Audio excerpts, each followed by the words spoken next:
Hello po, magandang gabi po sa inyong lahat at ako po si Edna Lopez, ang inyong pong kamananahi ngayong gabi at grab na po ang inyong gunting at ang inyong pong body measurement at ang inyong pong makina at kung makikita nyo po nakasuot po ako ng aking off-shoulder blouse. So ito po ang ating pag-aaralan ngayon. At sa mga hindi pa po nakapag-subscribe sa aking channel, please subscribe po and hit the notification na button para po maka-update po kayo sa ating mga bagong video na i-upload in the future. So, let's start. Kakat na po natin yung tela. Ayan, inilatag ko po siya kasi para mas makita ko sa floor ako magkakat. So, nakat ko na po yung tela. So, ito po is 40 inches. Sukat ko po yun ha. Depende po sa sukat nyo. So, ang sukat ko po is 31. Pasensya na po. Masyado pong hindi tayo pinagpala. So, 31 plus 9. So, naging 40. 40 inches po. Dalawa po ito ha. 40 inches, yung sa kabila po is centimeter. So, ayan. Ngayon, 40 inches. Tahiin lang po natin to dito. Ayan. Gaganyanan po natin. Or, kung gusto nyo po may design, medyo tahiin nyo po dito. Tapos, pero ipapakita ko po sa inyo kung paano. Yan, para malapad, tapos dalawang tahi. Papakita ko po sa inyo kung paano ko siya tatahiin. Tapos, ito naman pong sa arms, depende po sa inyo kung gaano po kahaba ang gusto nyo. Ito piputulin ko pa po. Kasi masyado siyang mahaba. Pero yung luwag niya, okay lang. Kasi lalagyan natin ng garter para nakaganon siya. So, tahiin na natin, pakita ko sa inyo. Yung tela po kasi nito, masyado siyang manipis at nagmumulmol. So, ang gagawin ko po, tatahiin ko po siya sa right side. Then, mamaya, ipapakita ko siya sa inyo kung paano ko siya gagawin para po hindi ko na siya isigsag. So, yung dulo po ang tatahiin ha, yung dalawang dulo pag duduktukin natin.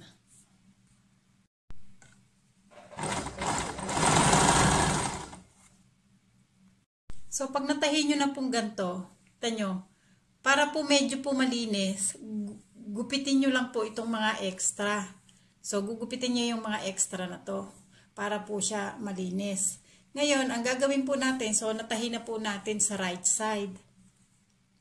Baliktarin lang po natin. Then, tahiin po natin uli na isang tahi. Dito naman po sa wrong side. So, make sure po, pag tinahi nyo, medyo lakihan nyo po ng mga ganito. Kasi para po hindi makita yung tinahi natin sa loob. Para po nakatago yun. Tatago po natin na ganun. Kasi hindi na natin siya gagamitan ng zigzag. Kasi nga po, manipis yung tela. So, inalagit ko pong mabuti yung camera para po makita nyo. So, ayun pong mangyayari. Tingnan nyo, malinis siya. Kasi tinahi na natin dun sa right side. Then, binaliktad. At saka natin tinahi. So, diretso po yan. Hanggang doon lang po yan. Sa dulo, tatahi natin hanggang doon.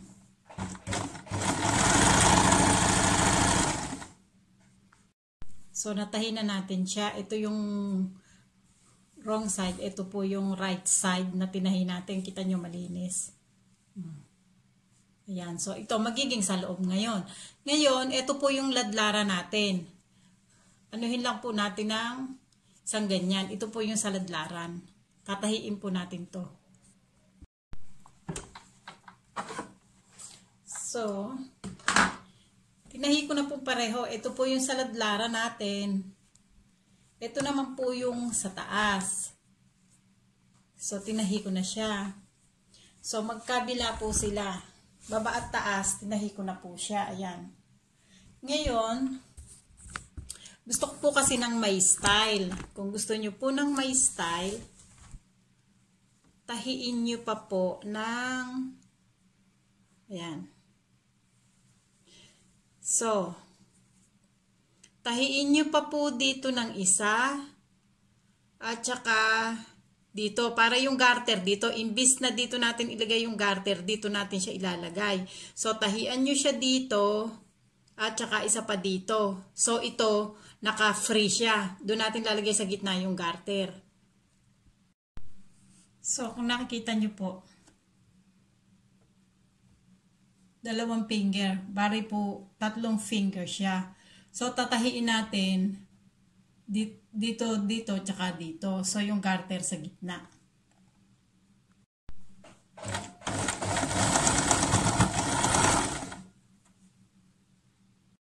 So, natahi na po natin yung isang daliri dito. Gagawin lang po natin, ilipat natin dun sa kabila. So, ayan. Nakita nyo, may gap pa siya. Kasi, dito sa gitna natin ilalagay itong garter. Ito naman, ito yung magiging style natin. So, tapusin nyo po all the way. Hindi ko po alam kung nakikita nyo Lapit ko. Ayan, bali po, puti po kasi Bali po 3 gap. Nakikita? Hindi nga makikita. Ay, ayun pala sa baba. Ito, bali po 3. Ito pong isa, ito yung, dito ilalagay natin sa gitna yung garter. So, ito parang naka-design siya. So, itong ganyan. Bali, 2 siya. Ayun. Dito sa likod. So, ngayon, natapos na natin yung ating blouse. So, ayan. Ito na po yan. Ganyan na po ang magiging mangyari niyan. Parang punda ng unan. Kaya lang, masyado siyang wide. So, gagawin natin ano yung manggas. So, ito yung manggas natin. So, kagaya dun sa blouse, tahiin nyo po ito hanggang doon. And then, pag natahin nyo na, babalik ta rin natin, tatahin naman natin doon sa kabila. And then, isusunod po natin to. Same procedure lang po. Yan. Same procedure. Ito yung garter natin. Ito yung sa pangmanggas. Umpisahan ko na. So, one tip nga po pala, pag mananahi po kayo ng kagaya po nito, di ba yan? Make sure po kung saan po nakatapat, yan. Kung saan po nakatapat tong isa na to, kasi natitiklop yan.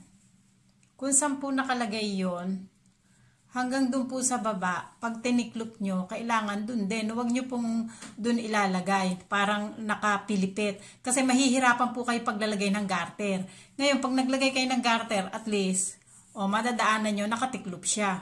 So, saka nyo lang siya itiklop na ganun. At least, alam nyo sa loob na hindi siya, ano tawag doon? Hindi siya pilipit. So, ayan. At saka, mag-leave po kayo ng 1 finger para po dun sa papasukan natin ng garter. So, natapos na po ang ating pananahe. So, ang nangyari po, meron po tayong 3. Kasi ito po yung sa manggas, nasabi ko po nga po sa inyo. Ito yung sa manggas natin. Ituturo ko po ngayon sa inyo kung paano natin pagkakabit-kabitin. So, depende po sa inyo kung gusto nyo pong lagyan ng garter to sa baba at dito po sa taas para po hindi siya, maluwang. Pero, lakihan nyo lang po ang tahi nyo. So, para may maisingit kayo dun yung paloob yung garter. And then, maglagay lang po kayo ng, ano tawag doon? 1 finger na gap para po susuotan siya ng garter. Pero ako po kasi gusto ko isusuot siya ng ganito lang. So, 3 po, 2 manggas at saka itong ating body. So, lalagyan na natin ng garter. For the meantime po, wala akong garter. Nandito po ako sa bahay ni Jowa. So, gagamitin lang muna po natin to. So, ito po yung sinasabi ko sa inyo. May gap po siya. ipapasok lang po natin dito. So, dun po sa gitna. So, pag binatak nyo po yan, meron siyang nakaawang dito. So, ang garter po, hindi ko po kayo bibigyan ng sukat. Kasi depende po kung gaano kalaking yung garter ang gusto nyo at gaano po sa katawan nyo. Depende po kung saan po kayo komportable. At saka po sa manggas, depende po kung saan kayo komportable. So, bahala na po kayo kung gaano kahabang sukat ng garter. So, ito na po yung nilagyan natin ng garter.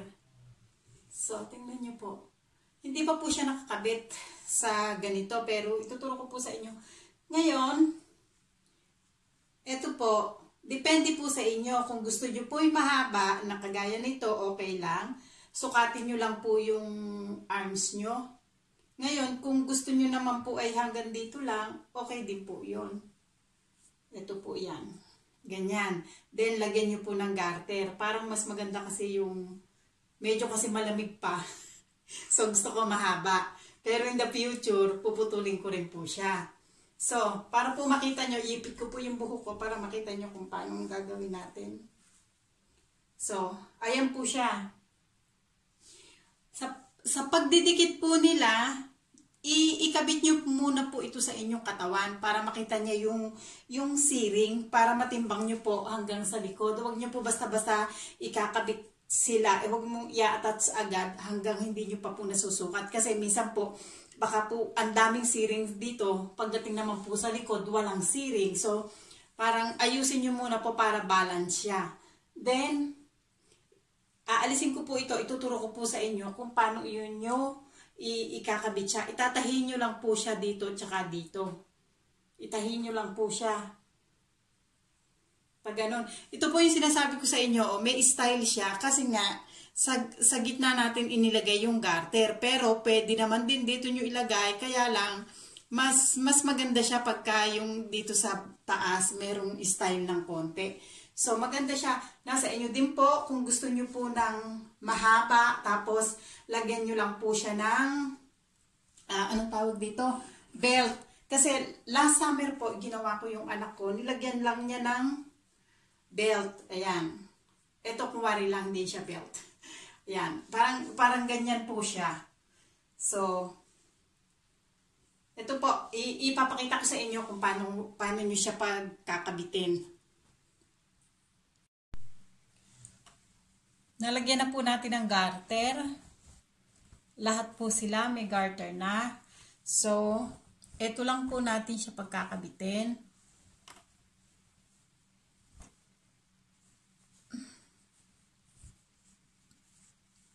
Tinandaan ko na po siya kanina. Excuse me po. So, ito lang siya. Ito yung dulo. Ito yun. Sabi ko nga sa inyo, tinandaan ko na siya kanina nung isinuot ko. So, tahiin nyo lang po siya. Pagkabitin nyo lang po. Parang ganyan, oh. So, dalawa po. Pagkabitin nyo lang siya. Ayan. Kinabit na natin. Yung isa naman.